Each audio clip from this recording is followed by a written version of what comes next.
com a mão no coração. Então vamos passar por essas escrituras e aprender algo. De novo, Davi reuniu os melhores guerreiros de Israel. 30.000 ao todo. De novo. Davi é esse homem que precisa ser estudado. Um coração rasgado continuamente para Deus, sempre pronto para lutar as guerras do Senhor. Um adorador, aquele que passou a vida adorando em espírito e em verdade. Ele, todos os que o acompanhavam, partiram para Baalá em Judá, para buscar a arca de Deus. A arca sobre a qual é invocado o nome do Senhor dos Exércitos, que tem seu trono entre os querubins acima dela. Nós sabemos que o Saul governou por 42 anos. Não há menção dele ter, pelo menos por um momento, a intenção de buscar a arca. Ele nunca se interessou em realmente ter a presença de Deus e trazer a presença de Deus para o seu governo, para a sua vida. E está explicado o porquê do seu fim tão trágico. Puseram a arca de Deus num carroção novo e a levaram da casa de Abinadab na colina. Uzá e Aiô, filhos de Abinadab, conduziram o carroção. Com a arca de Deus, Aiô andava na frente dela. Davi e todos os israelitas iam cantando e dançando perante o Senhor ao som de todo tipo de instrumentos, de pinho, harpas, liras, tamborins, chocalhos e símbolos. Quando chegaram à eira de Nacon, que significa um empurrão, Uzá esticou o braço e segurou a arca de Deus, porque os bois haviam tropeçado. A ira do Senhor acendeu-se contra Uzá por seu ato de irreverência. Por isso Deus o feriu e ele morreu ali mesmo, ao lado da arca de Deus. Davi ficou contrariado porque o Senhor, em sua ira, havia fulminado Uzá.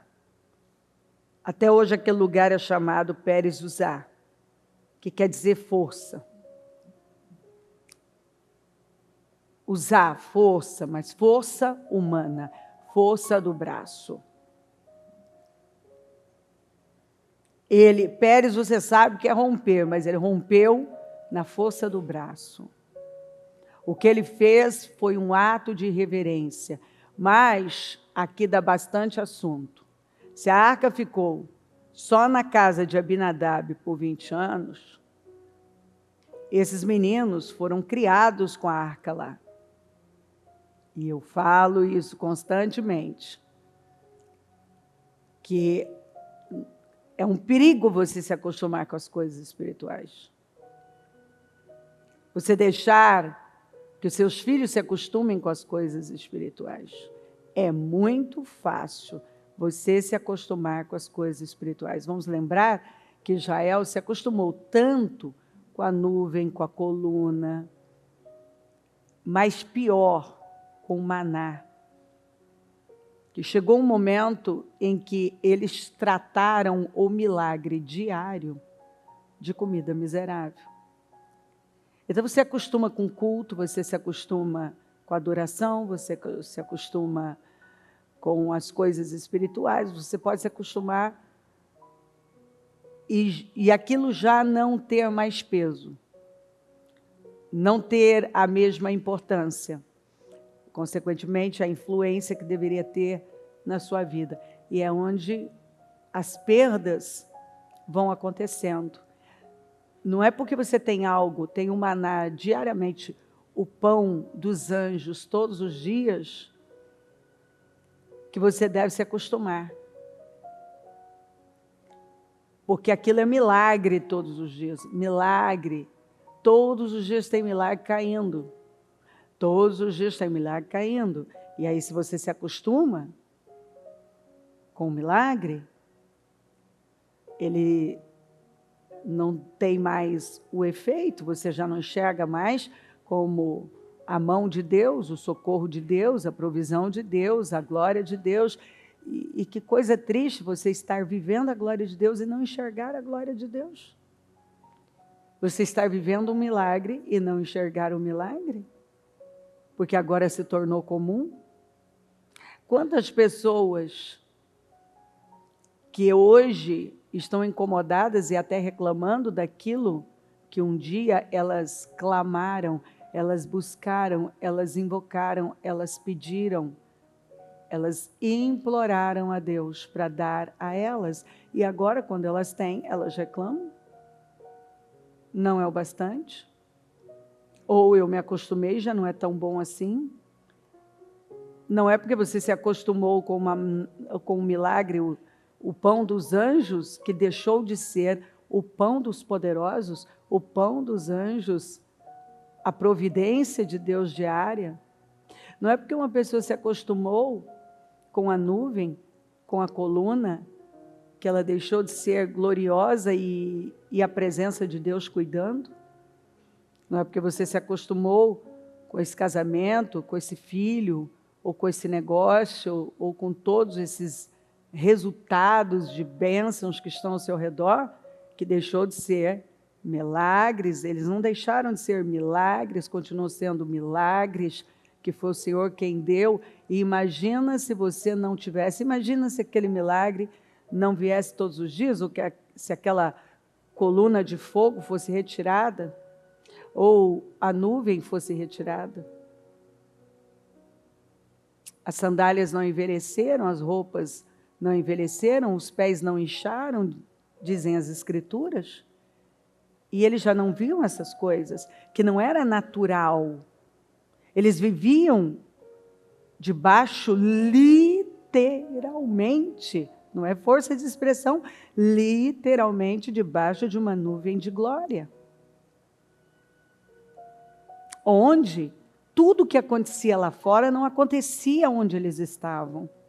Quando o Senhor tirou a proteção, todos aqueles animais, como aquelas cobras peçonhentas, violentas, que estavam lá no deserto, começaram a entrar no acampamento. E eles puderam ver que não é que não tinha perigo, tinha muito perigo. Só que a proteção do Senhor estava lá.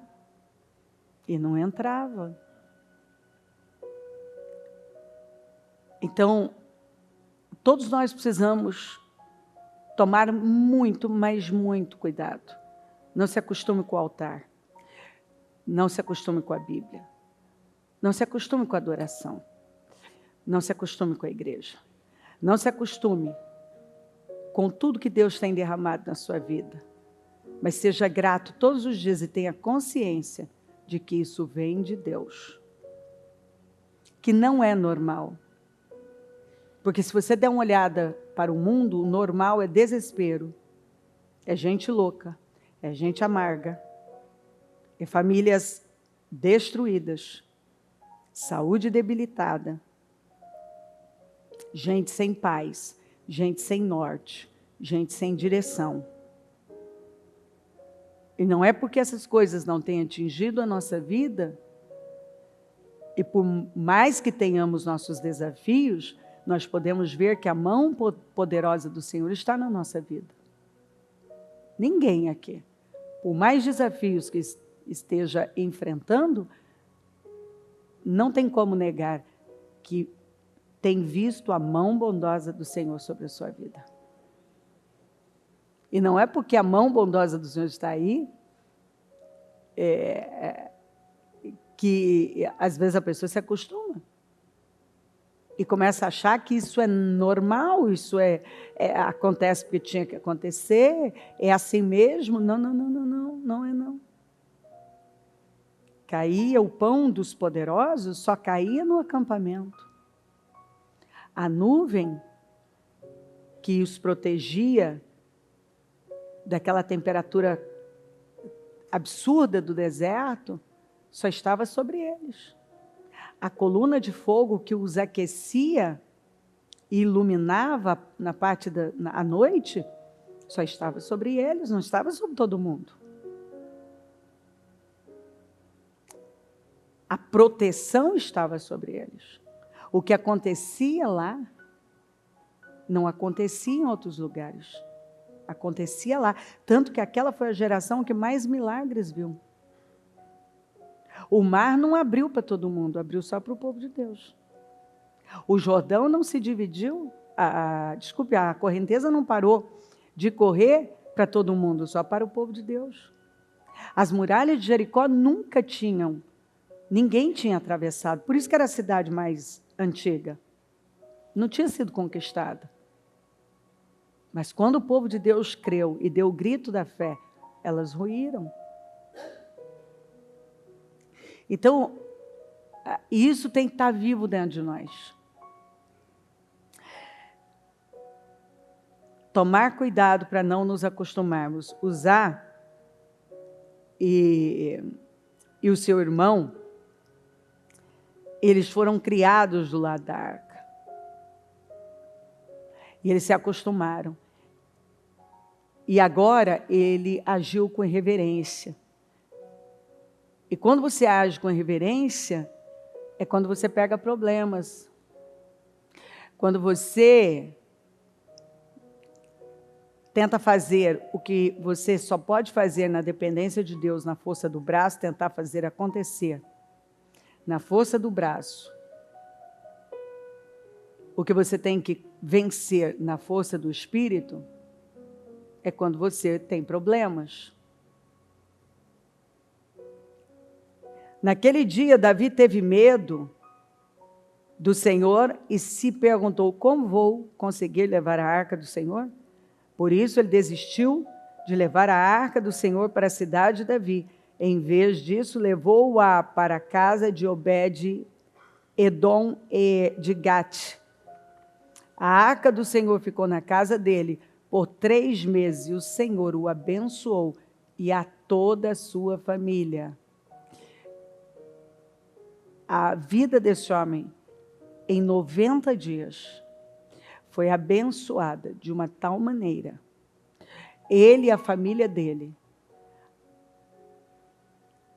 em tudo, não houve uma área da vida de Obed-Edom que não foi abençoada pelo Senhor. Enquanto um morreu, o rei desistiu, Obed-Edom prosperou. Então a gente precisa parar e entender por que uma coisa dessa acontece. Enquanto uns estão morrendo, outros estão desistindo, outros estão prosperando tão rapidamente, tão poderosamente, que chega a ser chocante. Porque quem prospera tanto em 90 dias? Só uma pessoa que tem a arca do Senhor na sua casa. Que tem a presença do Senhor na sua casa. O que Obed-Edom fez para ter? Nada. Nada. Ela foi deixada ali e ele a reverenciou. Ele enxergou como a coisa, e era a coisa mais poderosa que tinha acontecido na vida dele. Aquilo foi a prioridade, a coisa mais importante, porque ele nunca tinha experimentado nada como aquilo. E ele valorizou. Então, enquanto uns morreram porque já tinham se acostumado e perderam a reverência e não tinha mais o efeito na vida. Porque não era mais, eles não enxergavam mais como algo poderoso, como Obed-Edom enxergou. Se acostumaram. Perdeu o efeito e chegaram a morrer. Ou seja, eu já disse outras vezes, que a mesma arca que traz vida para uns, traz morte para outros. Vai como você lida, como está o seu coração, a sua fé, como você lida com ela. Com a presença de Deus. E Davi, Davi desistiu, como que eu não posso levar a arca. Não é que ele não podia levar a arca. É que Davi, neste momento, apesar de ser um ato, coisa que Saul nunca quis, ele quis. Só que Davi foi buscar a arca na força do braço. Ah, não, bispo, aí ele cantou, ele dançou, eles fizeram, sim, eles fizeram muitas coisas, foi um festejo. Eles festejaram. Mas Davi não foi consultar como ele deveria levar a arca. Davi tinha como modelo o padrão do ímpio, o padrão dos filisteus que não sabiam fazer melhor. E quando você imita, você quer fazer algo espiritual, mas imitando o padrão ímpio, mundano, é quando você tem problemas. Ele não foi consultar o Senhor. Ele não foi consultar a Torá para saber como é que se lidava com a arca. Ele achou que ele podia fazer do mesmo jeito que os filisteus tinham feito.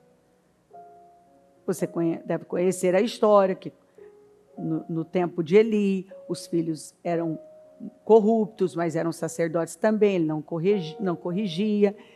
E sem contextualizar, mas puxando um gancho para você refrescar a memória, eles foram para uma batalha contra os filisteus, cometendo os maiores pecados, mas levaram a arca do Senhor, como se fosse um amuleto. E foi um massacre.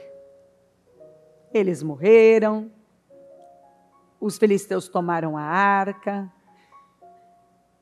e foi quando a mulher de Finéias deu à luz, e deu à luz o filho, e morreu no parto também, deu o nome de Cabode, que quer dizer a glória de Israel se foi. E esse menino foi a marca de uma geração onde Israel não tinha glória. Foi uma geração, ele deu início a uma geração sem glória. Você vê que quando a presença de Deus não é tratada com a devida reverência, nós perdemos uma geração. E então vem uma geração sem glória. E aquilo ficou daquele jeito. Bom, você sabe, foi colocada a arca dentro do templo de Dagon. E quando eles entraram no dia seguinte, Dagon estava com a cara no chão e eles levantaram. E depois Dagon estava com os braços quebrados e depois cabeça quebrada. E aí veio uma praga muito grande de ratos e tumores. E eles urravam de dores. 6 meses depois, os próprios sacerdotes dos deuses deles disseram: o problema é o Senhor. Nós não podemos cometer o erro que os egípcios cometeram.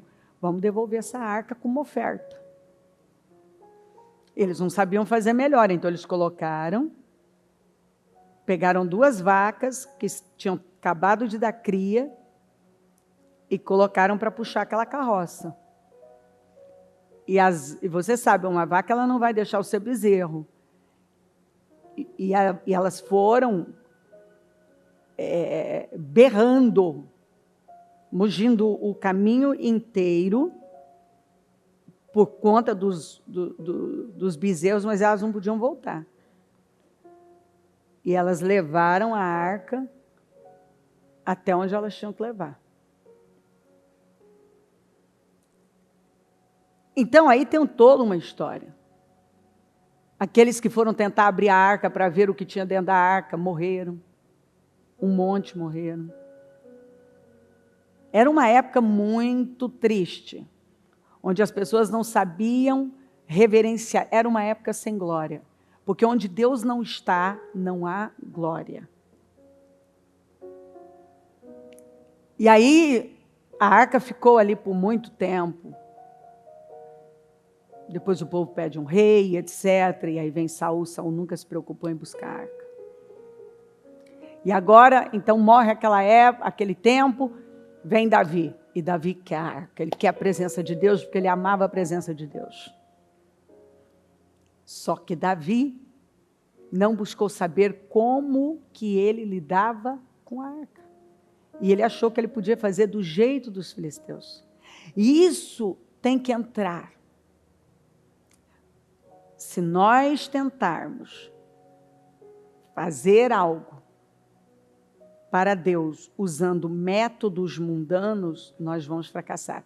Você não resolve nada na força do braço. Ou imitando o ímpio. Não é desse jeito. Então ele foi consultar depois, e então ele descobriu, ele mesmo disse, olha, eu não consultei o Senhor. Eu tinha que ter consultado, por isso que aconteceu. Ele consultou muita gente, você vai ler que ele consultou muita gente, consultou pessoas, mas não consultou a Deus. E algumas pessoas, elas vivem assim, elas consultam pessoas, elas fazem pesquisas, mas elas não consultam a Deus. E aí elas vão e imitam um sistema que para os filisteus, digamos que funcionou, porque eles não sabiam fazer melhor. Mas para o povo de Deus tem um sistema já estabelecido por Deus. Então eu tenho que consultar e saber como que eu lido nesta área. E normalmente é totalmente diferente do que o ímpio agiu. Então ele foi consultar as Escrituras e ele viu que quem tinha que levar eram os levitas. E então tem todo esse trabalho que eles se consagraram para ir buscar, depois que ele ficou sabendo de como a casa de Obed-edom, a família de Obed-edom, como Obed-edom e tudo que ele tinha estavam abençoados. Ele com a família, todos muito abençoados. Ele prosperou. Porque ele foi o único que lidou com a presença de Deus da forma reverente que ela merece e ele exige. A arca é impressionante. Eles tinham que carregá-la. Ela era pesada, ela devia pesar uns 130 quilos. Mas eles levantavam, eles tinham graça. Porque o que Deus nos manda levar, nós temos graça. Nós sempre vamos ter a graça necessária, o favor, para fazer aquilo que Ele nos mandou fazer.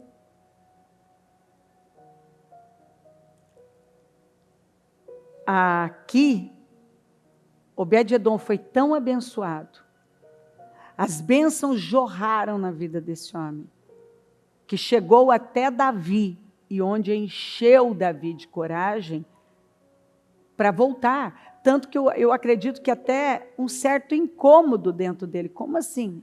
Eu quero isso para toda a nação. Como que comigo, né, deu errado desse jeito? E com ele está dando tão certo? Aí ele foi consultar a palavra. E entendeu por quê. Exatamente porque ele tinha feito ao modo do ímpio. E nós, como cristãos, não podemos adotar o sistema mundano para a nossa vida. Não faça do jeito do ímpio, porque nunca vai dar certo. Não tem como dar certo. Você tem que fazer ao modo de Deus. Do ímpio vai dar errado. Então, e disseram ao rei, o Senhor tem abençoado a família de Obed-edom e tudo o que ele possui por causa da arca de Deus. Então Davi, com grande festa, foi à casa de Obed-edom e ordenou que levassem a arca de Deus para a cidade de Davi. Quando os que carregavam a arca do Senhor davam 6 passos. Agora lembre-se, a Bíblia interpreta a Bíblia, 6 é número de homem. Passos, quer dizer, é a sua jornada. Como o homem caminha na vida, vive. Ele sacrificava um boi e um novilho, que representa um sangue derramado, que é de onde vem a remissão, que representa então o sangue de Jesus. Como que o homem caminha? O homem caminha dessa maneira, seguro debaixo do sacrifício da cruz. Não tem outra maneira. É na dependência absoluta de Jesus. É dependendo absolutamente para tudo, colocando tudo em Jesus. Dependendo de Jesus. Então, quando carregavam a arca do Senhor, davam 6 passos, eles sacrificavam um boi e um novilho. Davi, vestindo o colete sacerdotal de linho, foi dançando com todas as suas forças perante o Senhor. Nós fomos feitos em Cristo reis e sacerdotes. Então, por causa de Cristo, nós nos vestimos desse colete sacerdotal. E foi nos dado esse poder. Foi nos dado, aliás, poder e autoridade. E ele foi dançando com todas as forças dele perante o Senhor. Porque é isso, é perante o Senhor. Eu o adoro e eu dou tudo que eu tenho. Eu coloco toda a minha força diante de Deus. E quando fala força, não estamos falando de uma força de humana. Óbvio que eu tenho força de vontade para estar aqui, mas eu estou totalmente dependente de Deus, porque se eu fizer algo na minha força humana, fazendo uso de alguma estratégia humana, é quando Deus não vai poder ser comigo. Ele vai dizer, tá bom, então confie na sua sabedoria, confie na sua inteligência, nas suas estratégias. Então eu venho e faço a minha parte, mas a minha dependência está no Senhor. Então eu derramo a minha vida nele, eu coloco toda a força para honrá-lo. Eu entrego a minha vida completamente. Eu estou entregue. Porque quando se fala de descanso, não tem a ver com falta de atividade, mas tem a ver com uma dependência total dele. Eu dependo dele. Eu estou totalmente dependente dele. Eu quero saber o que ele pensa, o que ele quer, o que devo fazer. E se não devo, estou parando. Então você vê que agora está tudo como tem que estar. Enquanto ele e todos os israelitas levavam a arca do Senhor ao som de gritos de alegria e de trombetas, porque Davi foi um adorador. E ele foi um adorador radical. Esse tipo de adorador que incomoda pessoas, vai incomodar até a esposa dele. Olha aqui, ó. Aconteceu que, entrando a arca na cidade de Davi, Mical, filha de Saul, observe que eu vou ler aqui, vou ler de novo, você não vai ver, normalmente a Bíblia fala mulher, aqui você vai ver que fala filha de Saul, mas ela era a mulher dele.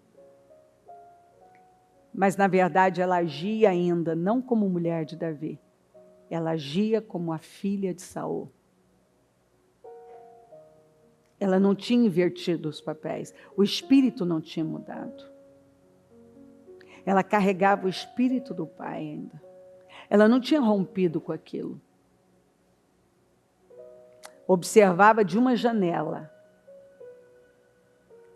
E ao ver o rei Davi dançando e celebrando perante o Senhor, ela o desprezou em seu coração. Tem tradução que fala, ela teve vergonha dele. E você sabe que nós vivemos um tempo onde tem pessoas que têm vergonha desse tipo de adoração. Elas não se entregam. Elas são tão dependentes da imagem, você vê que ela era tão dependente da imagem, igual o pai dela,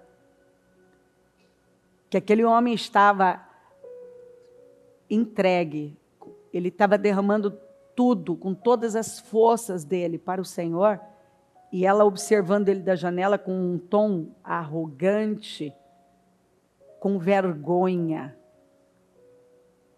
remoendo dentro dela, cheia de vergonha, por ele estar adorando o Senhor de uma forma tão radical, completamente entregue.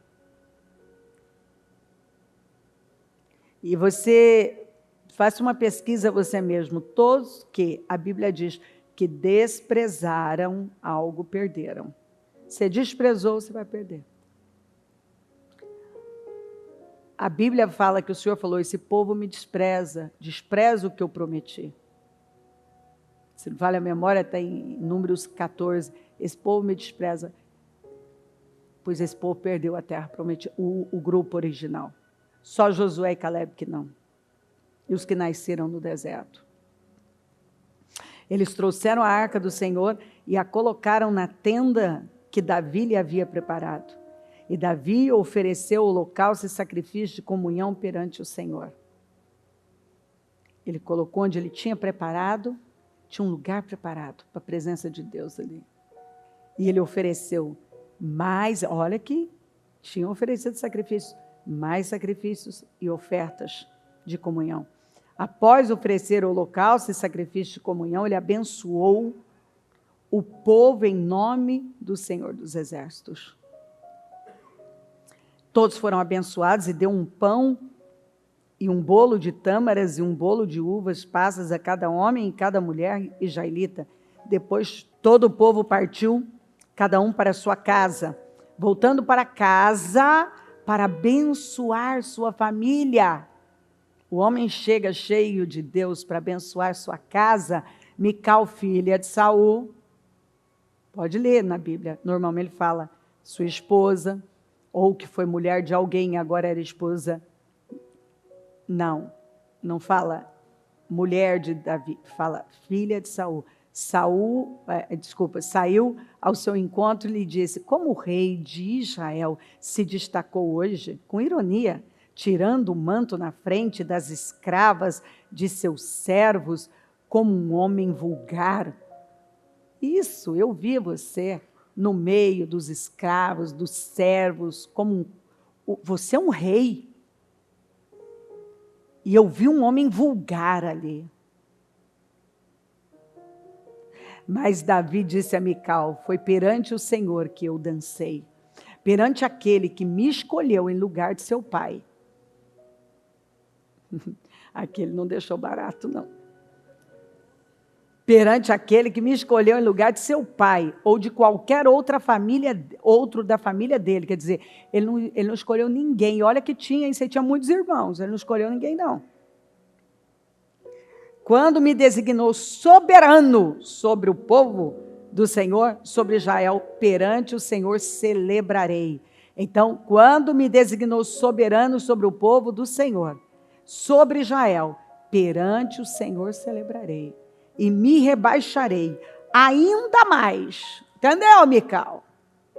E me humilharei aos meus próprios olhos. Para o Senhor eu vou fazer.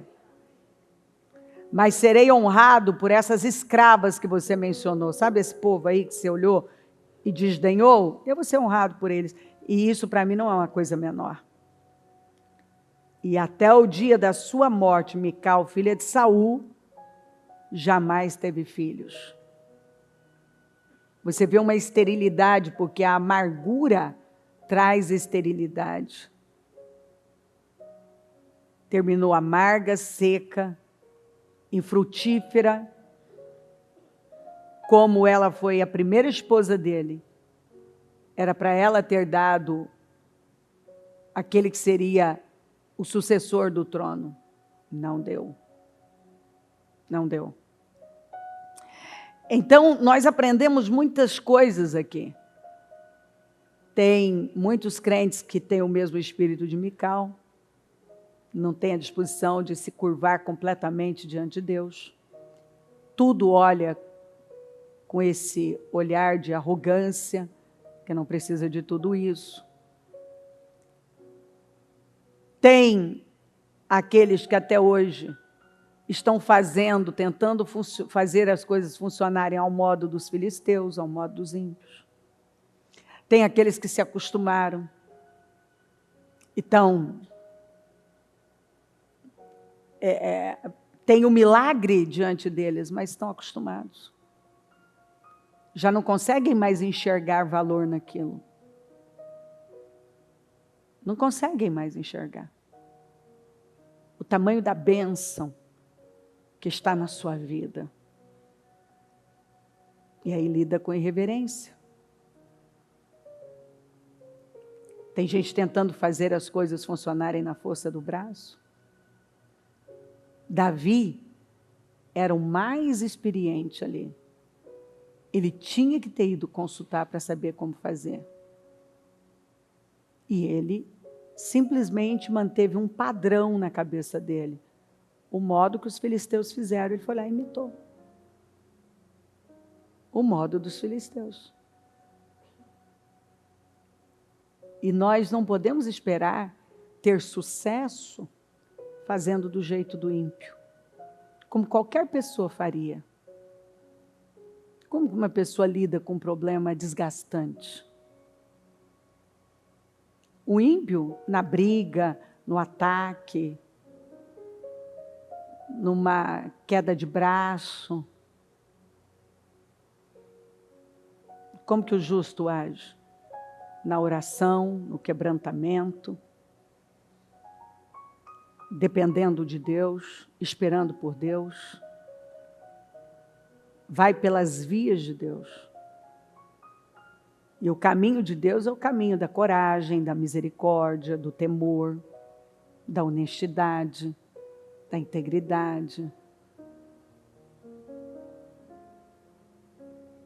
Então, nós precisamos parar e ver o que pode estar acontecendo na nossa vida. Nós queremos uma resposta.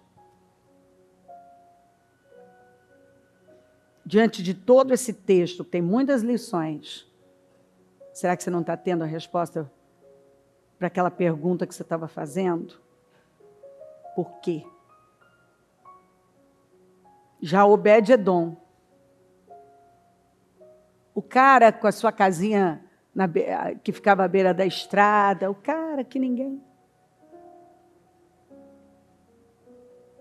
explodiu em 90 dias. E o que ele fez? Ele reverenciou a Deus, ele simplesmente honrou e valorizou e viveu aquele momento plenamente. E Deus foi jorrando bênçãos na vida dele. Você não vê dizendo que Obed-Edom fez alguma coisa.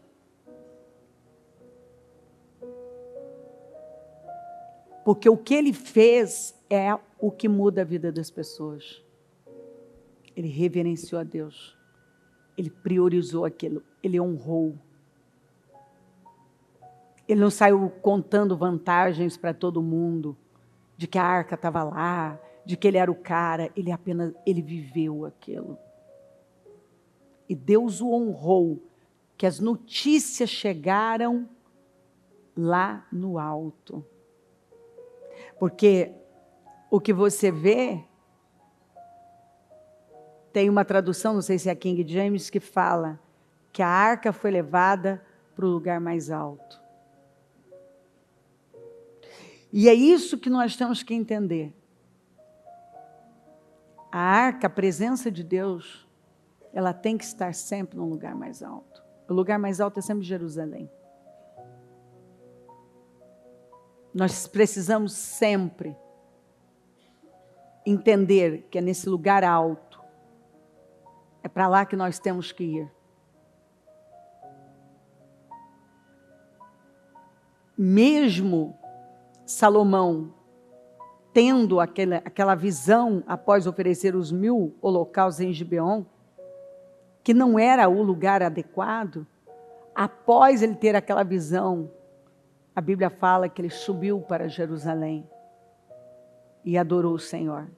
A arca estava em Jerusalém, não estava em Gibeon. Você vê que quando você tem um encontro mais profundo com Deus, você não vai ficar num lugar mais baixo. Você vai subir, você vai para um lugar mais alto. E é nesse lugar mais alto onde está a arca. É onde nós vamos viver coisas maiores. É onde nós veremos a glória de Deus. Deus nos quer nesse lugar mais alto. Deus está pronto a derramar essas bênçãos que derramou na vida de Obed-Edom. Porque ele simplesmente teve uma atitude simples. Ele honrou. Ele não se sentia digno de ter aquela arca na casa dele. Ele honrou a presença de Deus na casa dele, na vida dele. Ele deu valor àquilo como a coisa mais importante e não era, não é. Quando você entrega tudo, quando nós lemos aqui, o Senhor estava com José, de modo que este prosperou, porque você prospera quando Deus é com você, e passou a morar na casa do seu senhor egípcio. Quando este percebeu, que até o ímpio percebe quando Deus é com uma pessoa, que o Senhor estava com ele e que o fazia prosperar em tudo que realizava. Não é em algumas coisas, em tudo. Você tem que abrir a sua mente e entender que quando a bênção do Senhor vem sobre a nossa vida, a Bíblia diz, eu li para você, que em tudo, Obed-Edom foi abençoado. O Senhor tem abençoado a família de Obed-Edom e tudo o que ele possui, por causa da arca de Deus. E o fazia prosperar em tudo o que realizava. Agradou-se de José e tornou-o administrador de seus bens. Potifar deixou a seu cuidado e a sua casa e lhe confiou tudo o que possuía. Quando ele viu que Deus estava abençoando José em tudo, ele teve a inteligência de pegar tudo e colocar aos cuidados debaixo da administração de José. Desde que o deixou cuidando de sua casa e de todos os seus bens, o Senhor abençoou a casa do egípcio, do ímpio, por causa de José. A bênção do Senhor estava sobre tudo o que Potifar possuía, tanto em casa como no campo. E José aqui é uma representação de Jesus. Quando você dá condições para o Senhor ser com você, e como? Quando você está entregue, um coração inteiro. Os olhos do Senhor passam por toda a terra, à procura de corações inteiros para mostrar a sua força. O que acontece? Tudo que você faz prospera. Quando você coloca tudo, quando Potifar colocou tudo nas mãos de José, ele prosperou absurdamente. Quando você coloca tudo nas mãos de Jesus, é quando você prospera absurdamente. Você tem uma prosperidade, porque prosperidade é mais do que dinheiro. Prosperidade é saúde, é paz, é uma família bem construída. É você ver sua vida progredir e fluir. Quando você coloca tudo nas mãos de Jesus, é quando você vê a sua vida deslanchar, prosperar poderosamente. Quando Davi foi buscar a arca, ele foi atropelando coisas que ele não podia. Ele estava na força da emoção, sabe? Emoção, vou fazer, e eu vou fazer, eu vou fazer, eu vou fazer, eu vou fazer, e atropelou tudo. E aquilo que era para dar certo deu errado, porque apesar da intenção ser certa, o princípio era errado. Não adianta princípio certo, com intenção errada, não adianta intenção certa com princípio errado. Você tem que ter a intenção certa, o motivo certo, com os princípios certos. E aí não tem erro. Se você alinhar as duas coisas, ninguém segura a sua vida. Não é a Cleo que está falando, não, é a Bíblia. Ninguém segura. Então, com a mão no coração, eu penso que você deve parar e ver. Você tem a intenção certa, mas o princípio errado? Você tem... Até o princípio está certo, mas a intenção está errada? Você está tentando fazer as coisas na força do braço?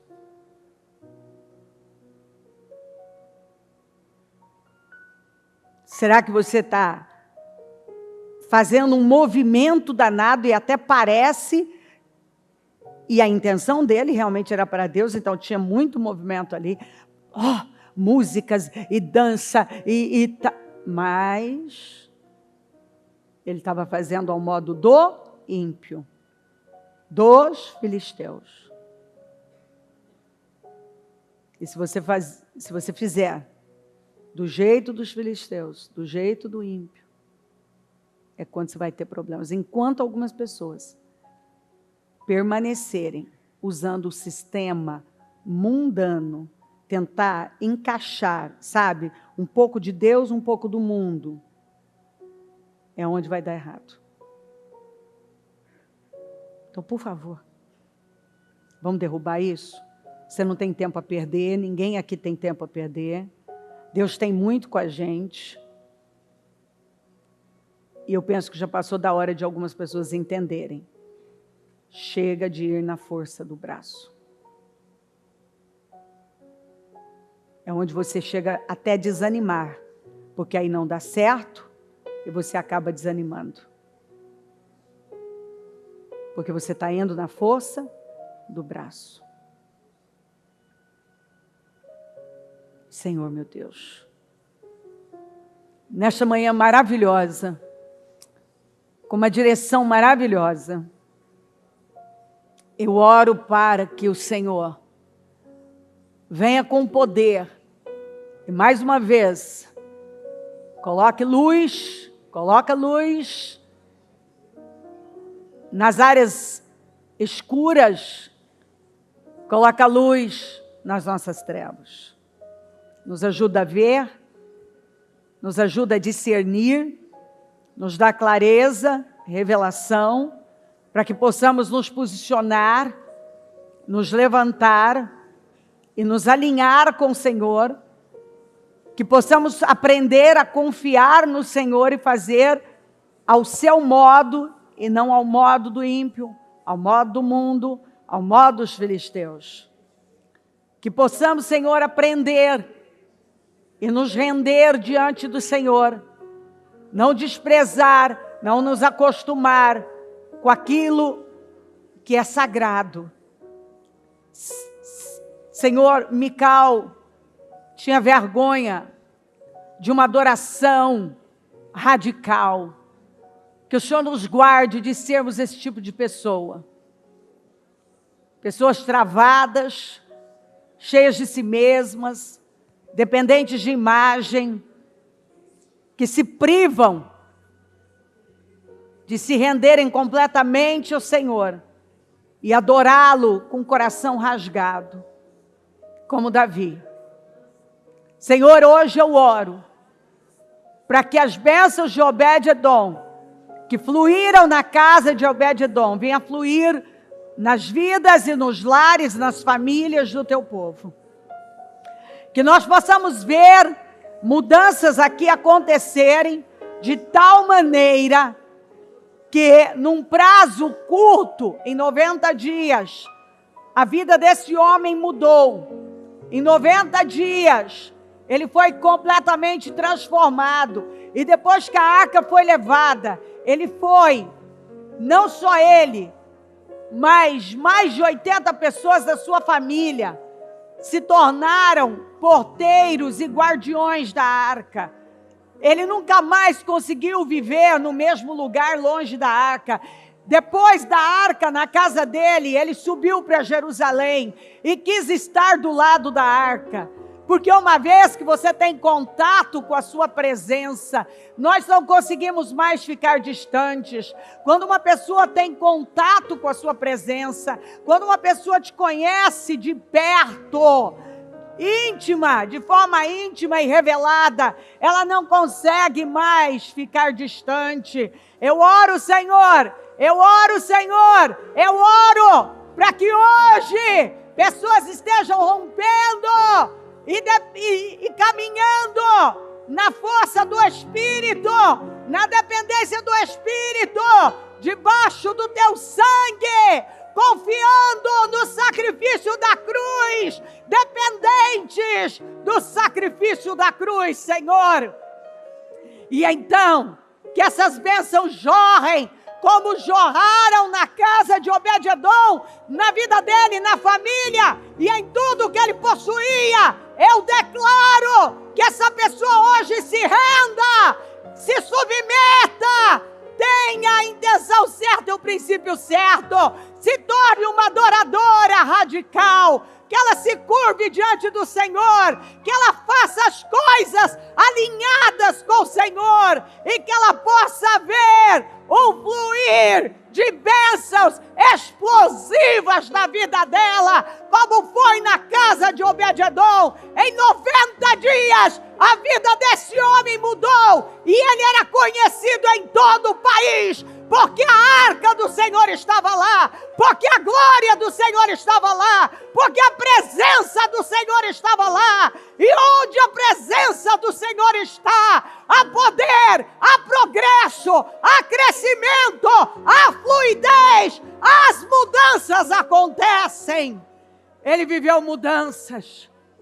E eu declaro, Senhor, que as bênçãos que estiveram na casa, na família, na vida de Obed-edom, venham sobre o teu povo, e que o teu povo desfrute desse resultado surpreendente, que cada um agora esteja se levantando e colocando tudo nas mãos do Senhor, que cada um esteja colocando tudo nas mãos de José, porque é aí que tudo vai crescer.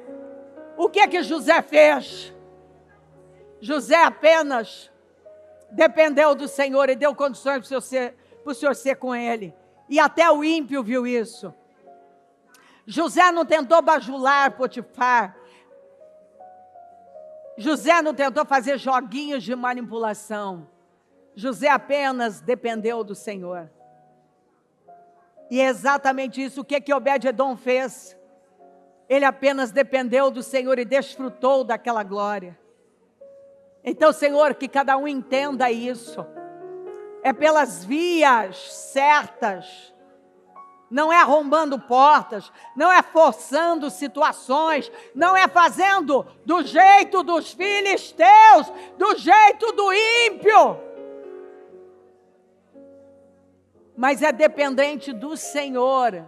Totalmente rendido ao Senhor, que as coisas vão acontecer. Oh meu Deus, eu oro para que isso esteja entrando. Algumas pessoas ainda continuam tentando na força do braço, e elas tentam ser lembradas na carne, e elas usam de estratégias naturais, humanas. E o Senhor está dizendo: para de agir como ímpio, para de tentar trazer a minha presença num carroção, para de tentar viver coisas poderosas. Eu tenho coisas surpreendentes e poderosas para você, mas não vai ser ao modo dos filisteus, não vai ser em cima de um carroção, de um carro novo.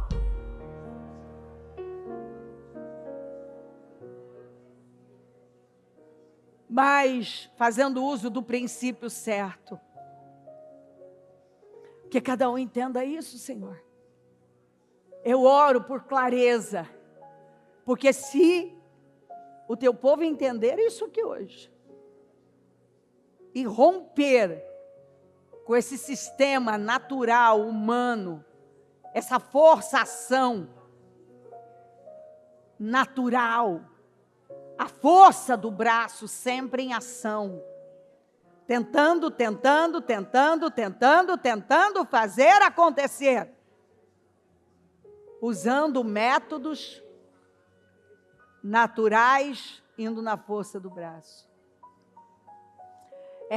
É onde morte acontece, perdas acontecem.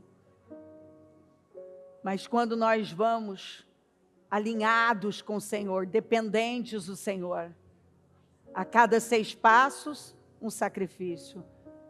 A cada 6 passos, sacrifícios. Se a minha jornada for debaixo do sacrifício da cruz, eu vou ter uma vida grandiosa.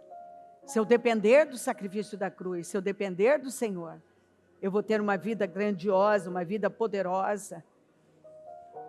Se eu me entregar e adorá-lo com todas as minhas forças, eu vou trazer bênção para Jerusalém, para todo o povo. Eu vou poder oferecer bênçãos e bolos doces. Eu oro, Senhor, para que hoje vendas tenham caído e que pessoas estejam entendendo isso claramente. Eu abençoo o teu povo e eu oro para que cada um esteja decidindo neste momento, que esteja fazendo essa risca no chão que eu sempre falo, e em oração esteja decidindo, já tenha decidido. Eu entendi a palavra, Senhor, e eu estou tirando isso da minha vida, eu estou mudando isso. Vamos. Antes de nós prosseguirmos, eu penso que algumas pessoas, eu creio que algumas pessoas precisam fazer essa risca no chão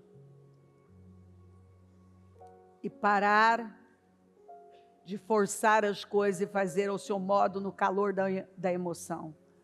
Parar de imitar um sistema que para os filisteus funcionou porque eles não sabiam fazer melhor. Se para algum ímpio que você conhece está até funcionando, é porque é o que ele sabe fazer, mas você sabe fazer melhor. E para você só vai funcionar. Para Davi só funcionou quando ele dependeu de Deus. Para você só vai funcionar se você depender de Deus. Se você fizer do jeito do ímpio, porque para ele deu certo, para você não vai dar certo. Para você só vai dar certo ao modo de Deus, pelo padrão de Deus. Por isso que você tem que ter o coração de Obed-edom, simples, quebrantado e apenas viver, dependente e aproveitando e honrando a presença de Deus. É quando você atrai nessa simplicidade de coração e dependência absoluta, o favor de Deus de uma maneira fora do comum, que em 3 meses a vida dele mudou. E todo o país sabia do que estava acontecendo na vida dele por causa da presença de Deus. E Davi entendeu que se Deus estava fazendo algo tão grande na vida de um homem, na família dele, naquela proporção tão grande, ele queria aquilo para toda a nação. E aquilo, o que estava acontecendo na casa de Obed-edom, encorajou Davi, que já tinha desistido. Porque algumas pessoas desistiram de um projeto grande, porque estavam fazendo do jeito errado, desalinhado de Deus. Mas não era para Davi desistir do projeto. Era para Davi fazer do jeito de Deus. Não é para você desistir do projeto, é para você fazer do jeito de Deus. De novo, não é para você desistir do projeto, é para você fazer do jeito de Deus. De novo, não é para desistir, é para fazer do jeito de Deus.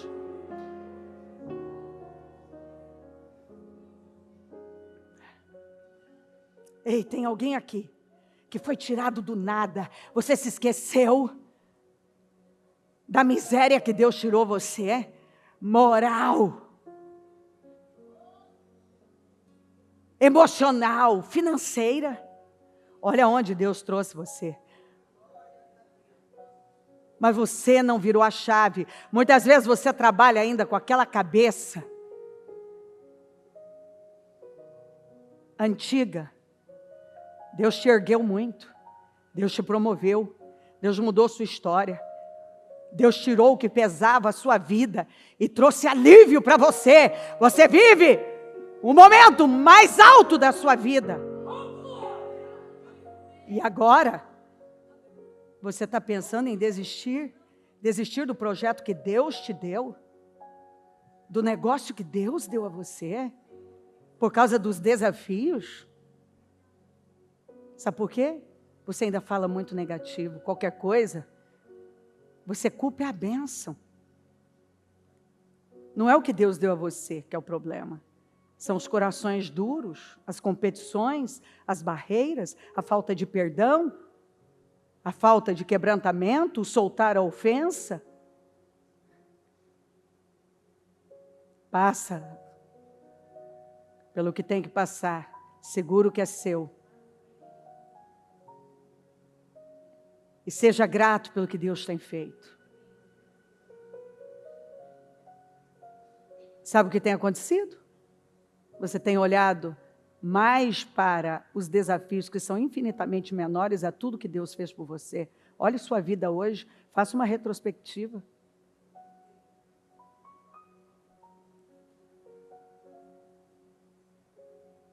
E agora, por conta de sentimentos.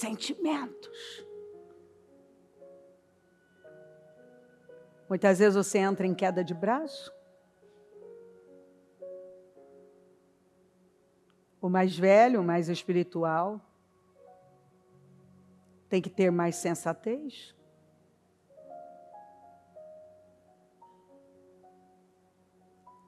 Então, você quer uma resposta? Se humilha, vira a chave, pensa com grandeza, o projeto é grande, o que Deus colocou na sua vida é com propósito para o reino dele, você está sendo tentado a retroceder por causa de sentimentos. E Deus está dizendo a você, fique onde está! Você queria uma resposta, não é? Fique onde está! E agarra o que é seu! E valoriza o que é seu! E para de pensar como uma pessoa pequena! Você tem que mudar a sua mente, parar de pensar como aquela pessoa lá de trás. Deus fez você caminhar muito.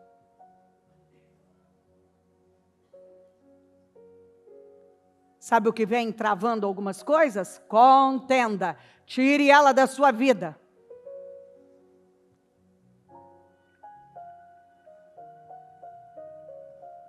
E louve a Deus por tudo que Ele tem feito. Se no futuro Deus vai mudar algo, hoje ainda não é hora. Até porque qualquer coisa que você fizer agora é fuga. E você não vai fugir, você vai enfrentar, vai vencer. E você verá a mão do Senhor.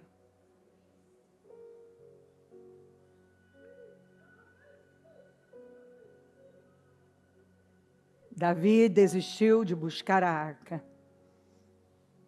Mas não era para Davi desistir, era para Davi fazer do jeito de Deus. Então, de novo, não é para desistir. Simplesmente é para fazer do jeito dele. E você vai ver as bênçãos que jorraram na casa de Obed-edom vão jorrar na sua vida. Foram 90 dias? Então por que você não começa agora a linha e conta 90 dias para ver o que vai acontecer? Não é o segundo semestre até o final desse ano? Promessas incríveis? Então é por isso que você vai esperar, não por outra coisa. Em nome de Jesus. Eu abençoo o teu povo, eu abençoo essa reunião, abençoo esse culto. Eu tomo posse de um dia fora do comum, uma semana estrondosa, de mudanças estrondosas, um povo que está se endireitando, levantando o ombro, a cabeça e agarrando o que é seu, para a glória do teu nome. Nós nunca desistimos, Senhor, apenas nos alinhamos com o Senhor. Amém, amém, amém. O Evangelho de Jesus Cristo é a boa notícia. Jesus tomou o nosso lugar pela punição do pecado, para que pudéssemos entrar em seu lugar de vida eterna. Eu convido você agora a se voltar para o Senhor em seu coração e dizer: eu o recebo como meu Senhor e Salvador. Eu entrego tudo nas suas mãos. Eu deixo todas as partes da minha vida que não o honram